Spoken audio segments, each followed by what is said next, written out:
এনে তো মারলা সুবিধা আছে। এই যে এই সাইডটা কম উঠছে, এই সাইডটা বেশি উঠে গেছে, এটা ফিল আপ হয়েছে।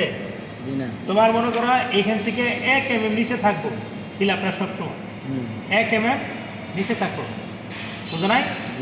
আর তুমি কি করছো তাই এটা কত mm আছে? প্রায় 5 mm। তুমি বলতেছো এটা ফিল আপ করছো, এটা ফিল আপ হয় নাই, ঠিক আছে? আর এই যে এটা কী করছো, এইখানে যখন ওয়ারটা ধরছো এটা লম্বা হয়ে গেছে ওয়ারটা, যার ফলে পরিস্থিতি হয়ে গেছে। অ্যাকচুয়ালি গ্যাসই বানাইছে CO2 যেটা গ্যাসটা এখান থেকে তো গ্যাসটা বাইরে গেছে, এই প্লেটের সাথে না বাজলে তোমার এরকম হবে। তাহলে তোমার ওয়ারটা একদম কাছাকাছি ধরতে হবে নাকি? তাহলে এই যে মাছটা এটা ফিল হয়েছে হয় নাই। এই পাশে ধর এই যে এটা মোটামুটি একটু তসর, এই যে এটুক দেখো এটুক মোটামুটি চলে। তবে ফিল আপের সময় সবসময় কী হবো, 1 mm নিচে থাকবো। কত mm? 1 mm। যে কোনো ফিল আপ করো, ফিল আপের সময় সবসময় প্লেটের থেকে কি 1 mm নিচে থাকবো, ঠিক আছে?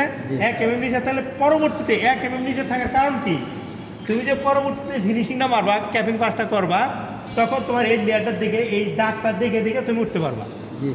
আর যদি একদম লেভেলে যায় তারপরে তুমি দেখতে পারবা না, দেখা যাবে না, এই দাগটা কি দেখা যাবে না। এই যে এই জায়গাটা মোটামুটি ঠিক আছে, 1 mm নিচে আছে, ওকে ভেরি গুড, ঠিক আছে? এটা এনে দেখো উপরে উঠে গেছে।